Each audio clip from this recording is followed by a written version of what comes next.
और कुछ नया। ओके, तो चलो रेडी हो ना स्टूडेंट्स, तो करते हैं। सबसे पहला हमारा आज का टॉपिक है what is functional group. Functional group क्या है? तो स्टूडेंट्स सबसे पहले आएंगे फंक्शनल ग्रुप क्या है देख लेते हैं। तो कि ऑर्गेनिक एटम्स और एटम्स, ये तो atoms group, at group of atoms,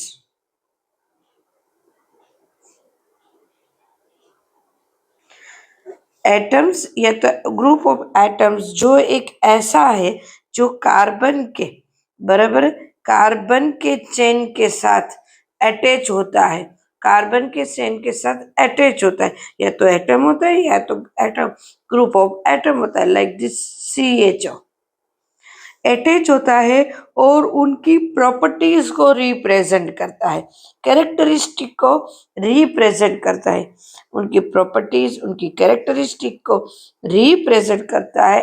ऐसे ऑर्गेनिक कंपाउंड को हमें स्टडी करना है, उसको कहते हैं फंक्शनल ग्रुप। क्लियर?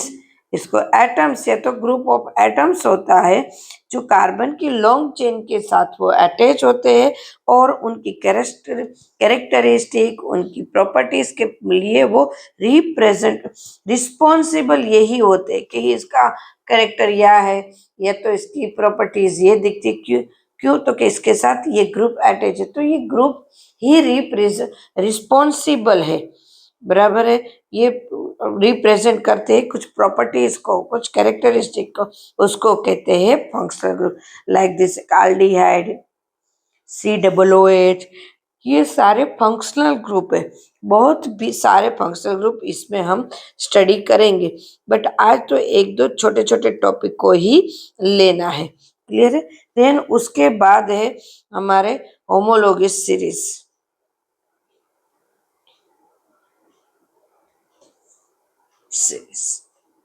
अब देखो होमोलोगस सीरीज किसको कहते हैं?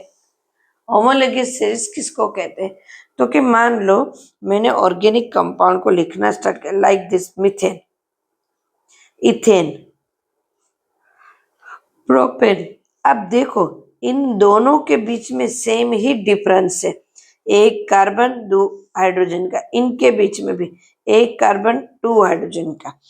तो इसको कहते हैं होमोलोगस सीरीज के, जिसके बीच में दो कंपाउंड के बीच में मतलब 1 बाय 1 जो आते हैं वो नजदीक के दो कंपाउंड के बीच में सेम डिफरेंस हो तो उसको होमोलोगस सीरीज कहते हैं। और हमें ऑलमोस्ट होमोलोगस सीरीज ही इस साल स्टडी में है।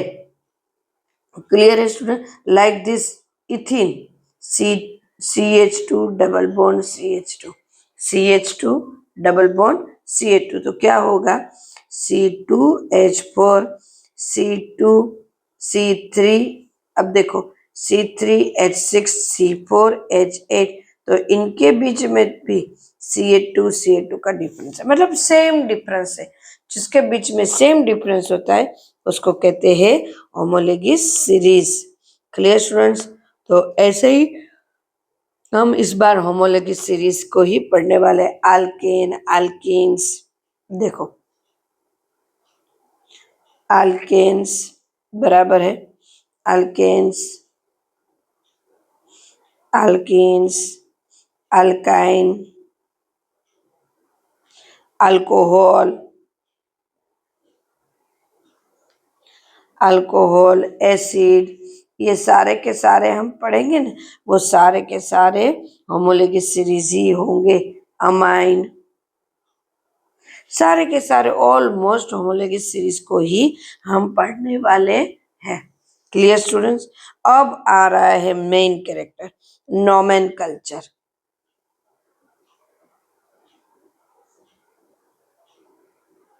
Nomenclature of organic compound. अब देखो नोमेनकल्चर है वो IUPAC के ऊपर से दे, मतलब कि कोई भी कंपाउंड का नाम तो IUPAC मेथड से दिया है। IUPAC मतलब क्या है? International union of pure and applied chemistry. Chemistry इनसे दिया गया है ये। तो क्या था तो कि पहले ये क्यों जिसकी जरूरत तो कि पहले अपने हिसाब से नाम देते थे। जैसे ये दिया CH4 मीथेन, फिर C2H6 इथेन, प्रोपेन, ऐसे दे दिया। बट धीरे धीरे 5 नंबर का देखो C5H10 पेंटेन, C6H12 हेक्सेन। तो और ये जो दिया ना वो IUPAC के बेस पे दिया था। पहले जो दिया था ना वो कॉमन नेम दिया था। क्यों कॉमन नेम, कैसे कॉमन नेम देंगे तो कि जहां से मिलता है, किस जगह से वो मिलता है उसके ऊपर डिपेंड है। साथ साथ में किसने फाइंड किया है, उसका उसकी प्रॉपर्टीज किससे मिलती है। तो इन सब को देख के पहले कॉमन नेम दे दिए थे। बराबर है। जैसे कि विनेगर की स्मेल आ रही है तो एसिटिक एसिड दे दिया। बराबर है। तो ऐसे कॉमन नाम पहले दे दिए थे कॉमन। लाइक दिस एक एग्जांपल ले लेती हूँ कॉमन नेम के। जैसे कि C616 को हमने बोला था बक्की बॉल्स, बक्की बॉल्स। बराबर। क्यों तो कि ये बकमंस्टर उसके साइंटिस्ट, उसने जिसने फाइंड किया ना उसके साइंटिस्ट के ऊपर से वो नाम आ रहा है तो उसके बेस पे उसका नाम दे दिए। फिर फ्रूट का नाम, फ्रूट में होता है सिट्रिक एसिड तो उसके ऊपर से उसका नाम लेमन का नाम दे दिया। देन फॉर्मिका, जो फॉर्मिक एसिड दे दिया क्योंकि वो एंट, उसमें एंट का एंट में फॉर्मिक एसिड मिलता है, एक एसिड मिलता है जिसमें जिसको फॉर्मिक एसिड बोलते हैं। अब लैटिन वर्ग में एंट को फॉर्मिका बोलते हैं तो उसके ऊपर से उसका नाम दे दिया। मतलब जहां से मिला है, जिसने फाइंड किया उसका। बट ऑर्गेनिक कंपाउंड तो बहुत ज्यादा है, बहुत ज्यादा। हम देखें तो पूरे वर्ल्ड में ऑर्गेनिक कंपाउंड, इसीलिए इसके नाम इस तरह से नहीं होते, उसके एक मेथड होनी चाहिए। तो मेथड है, सभी साइंटिस्ट ने मिलकर एक जगह पे मीटिंग की और पूरे वर्ल्ड के और एक मेथड को पास किया जिसको कहते हैं IUPAC मेथड। तो नेक्स्ट टाइम से हम IUPAC मेथड क्या है, किस तरह से हम नाम कर सकते हैं वो देखेंगे। देन 1 बाय 1 फंक्शनल ग्रुप को देखेंगे। तो आज तो हमारा कॉमन ही इंट्रोडक्शन था। Clear students. तो नेक्स्ट वीडियो में फिर से मिलते हैं। तब तक के लिए बाय, टेक केयर।